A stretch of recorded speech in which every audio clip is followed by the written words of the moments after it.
नमस्कार, मैं हूं रंगील सिंह और आप देख रहे हैं जेके राइट वॉइस। और आज आपको बता दें कि जम्मू में आज सियासत गर्मा गर्म है। मामला क्या है? मामला है चौधरी लाल सिंह और चौधरी लाल सिंह के आसपास कभी सीबीआई, कभी ईडी, कभी उनके सपोर्टर और खास करके भारतीय जनता पार्टी को तनकीद का निशाना बनाया जा रहा है, क्योंकि बदले की भावना से शायद चौधरी लाल सिंह के ऊपर जो कार्रवाई हो रही है, उनके सपोर्टर का कहना हम नहीं कहते।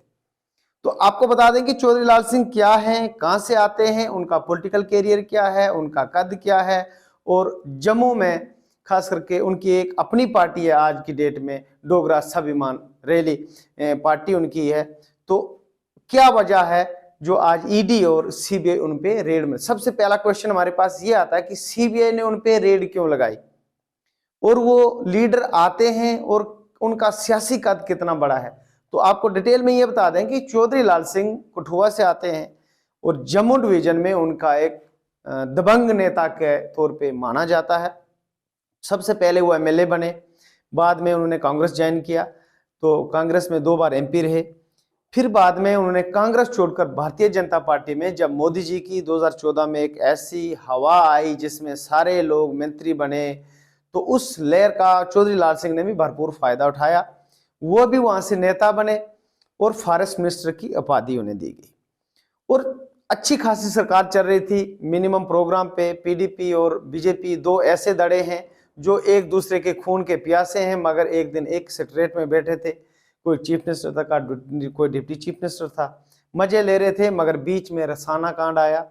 रसाना कांड में असली अगर आपको बात समझ में आती है, शायद आप भूल गए होंगे, क्योंकि हमारे व्यूवर्स को ज्यादा से ज्यादा 4-6 महीने कोई बात याद रहती है, बाद में भूल जाते हैं। जय हिंद, ओम शांति लिखना हमारी आदत बन गई है।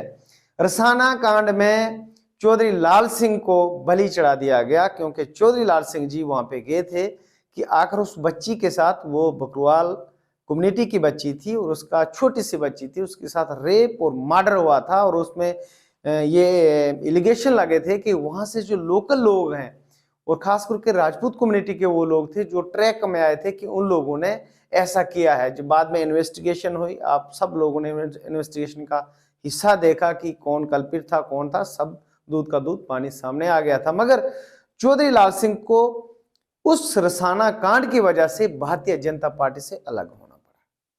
फिर क्या होता है, चौधरी लाल सिंह भारतीय जनता पार्टी में आके लीडर नहीं बने, वो कांग्रेस में भी हेल्थ मिनिस्टर रहे थे।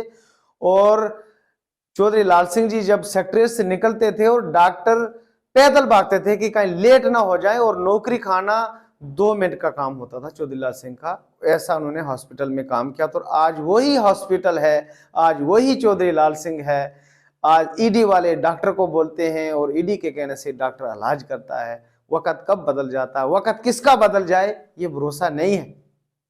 तो असल बात यह है कि चौधरी लाल सिंह के ऊपर जो एलिगेशन लगे हैं, सीरियस एलिगेशन है, वो है मनी लॉन्ड्रिंग। और उनके पास जो लैंड है, 329 कनाल लैंड है जो उनके पास है, इलीगल है या लीगल है, वो तो सीबीआई या ईडी जानेगी, हमें जानने की जरूरत नहीं है। जो हमारे सूत्र और सोर्सों से हमें इंफॉर्मेशन मिली है और उनके जो सपोर्टर्स हैं उनसे जो हमारे सूचना प्राप्त हुई है कि 329 कनाल जमीन का मामला है। और उनका एक आरबी एजुकेशन ट्रस्ट के नाम से एक स्कूल चल रहा है, जिसकी चेयरमैन उनकी धर्मपत्नी श्रीमती कांता अंधोत्रा जी हैं, जो एमएलए कठुआ भी रही है। और उनकी ये जो असली में केस है, जो कल्पिट्स हैं चौधरी लाल सिंह जी हैं, उनकी वाइफ श्रीमती कांता अंधोत्रा जी है और उनकी बेटी, 3 लोग हैं। और सीबीआई कोर्ट ने लेडीज होने के नाते उनकी जो बेल थी उसको 30 तक उसको एक्सटेंड दी है। और चौधरी लाल सिंह को ईडी ने 14 दिन की रिमांड मांगी थी और सीबीआई जो कोर्ट जम्मू है उन्होंने सिर्फ 7 दिन की रिमांड दी गई है। अभी ईडी के कस्टडी में चौधरी लाल सिंह जी हैं और उन्हें कंप्लीटली पूछताछ की जा रही है। कल आपने देखा था कि ईडी ने अपनी कंप्लीट फॉर्मेलिटी पूरी की। सबसे पहले उन्हें जीएमसी जम्मू लाया गया, उनका इलाज किया जाए। उन्होंने ये कंप्लेंट की थी कि मुझे बीपी की प्रॉब्लम है। डॉक्टरों ने उन्हें 1-1.5 घंटा ट्रीटमेंट दिया। उसके बाद जैसे उनका बीपी नॉर्मल हुआ तो उसके बाद तुरंत ईडी ने उन्हें अपने कार्यालय में ले लिया। अभी पूछताछ चल रही है। तो कहने का ये मतलब है कि उनके जो सोर्स बोल रहे हैं कि चौधरी लाल सिंह जो है जम्मू का एक दबंग लीडर है और वो डोगरा का आखिरी नेता है। वो तो उनका ये कहना है कि भारतीय जनता पार्टी के जो एमएलए हैं, जब चौधरी लाल सिंह जी को हम इस वीडियो में वो भी ऐड करेंगे, जब चौधरी लाल सिंह जी को बख्शीनगर जम्मू में इलाज के लिए लाया गया था, डॉक्टर जितेंद्र सिंह राणा जो पीएमओ में मंत्री हैं, वो लाइव देख रहे थे कि चौधरी लाल सिंह को अभी हॉस्पिटल पहुंचा लिया गया और कुछ लोग उन्हें तनकीद का निशाना बना रहे थे। तो हम गाली गलौज का बिल्कुल भी समर्थन नहीं करते हैं। कोई भी है, कानून सबके लिए बराबर है। अगर चौधरी लाल सिंह दोषी हैं तो मैं आप कोई उन्हें नहीं बचा सकता, चाहे वो चौधरी लाल सिंह हो या फिर चाहे कोई और बड़ा नेता हो। अगर किसी ने गलत किया है तो कानून उन्हें से बिल्कुल नहीं छोड़। मगर एक बात आपको सोचनी पड़ेगी, एक बात तो पक्की है कि सियासी बदला और सियासत में दूसरे को कैसे कुचला जाता है। और ऐसी भी उनकी सपोर्टर से बात आई है कि चौधरी लाल सिंह जी को भारतीय जनता पार्टी से पिछले महीने में ये ऑफर आया था कि आप हमारी पार्टी में आ जाओ, और चौधरी लाल सिंह जी ने बिल्कुल ठुकरा दिया था कि मुझे भारतीय जनता पार्टी में नहीं आना है, मैंने अपनी पार्टी का गठन किया है और मैं आप लोगों को जम्मू से हराऊंगा। ये ऐसी वर्डिंग थी चौधरी लाल सिंह, उनके सोर्स, उनके सपोर्टर ने हमें बताया। तो आपको हम ये बता दें कि बदले की भावना क्या होती है, क्या ये एलिगेशन जो उनके सपोर्टर्स लगा रहे हैं क्या ये सही है। उसके लिए हम आपको एग्जांपल लेकर सीधा महाराष्ट्र चलते हैं। महाराष्ट्र में आपको पता होगा कि वहां पे सरकार शरद पवार जी का भतीजा है अजीत पवार। वहां पे जो सरकार बनी एनसीपी, कांग्रेस और शिवसेना का गठबंधन से सरकार बनी।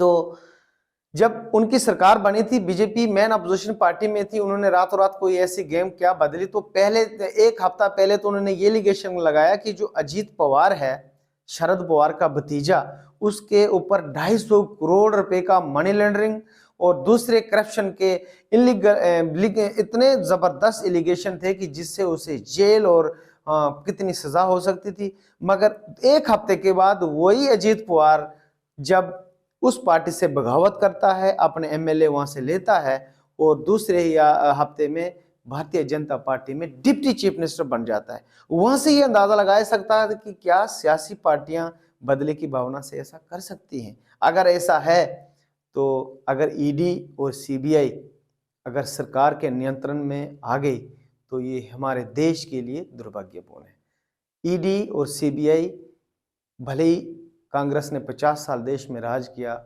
अब भारतीय जनता पार्टी 10 साल से राज कर रही है, तो ये बिल्कुल भी नहीं होना चाहिए कि हम सीबीआई का दुरुपयोग करें या ईडी का दुरुपयोग करें।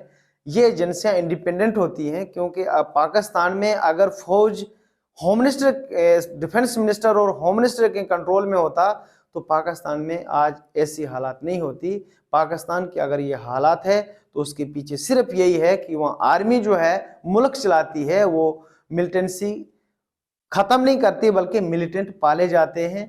ये रवैया अगर ऐसा ही सीबीआई और ईडी का हमारे देश में हो गया तो फिर कहीं ना कहीं हमारे देश की सेहत के लिए, उसकी सुरक्षा के लिए बहुत बड़ा खतरा है और बहुत बड़ा चैलेंज है। मैं ऐसा नहीं मानता। मेरी पर्सनल ओपिनियन ये है कि मुझे पूरी उम्मीद है अपने संविधान पे, अपनी सरकार पे कि ये एजेंसियां बहुत अच्छे तरीके से काम कर रही हैं। तो बहुत जल्दी अगर चौधरी लाल सिंह के ऊपर ये एलिगेशन, मनी लॉन्ड्रिंग के जो एलिगेशन लगाए गए हैं, अगर सच्चे होंगे, आपके सामने दूध का दूध और पानी का पानी आ जाएगा।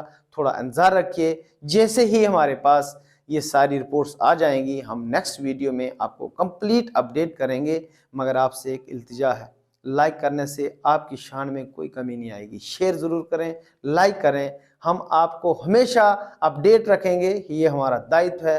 नमस्कार।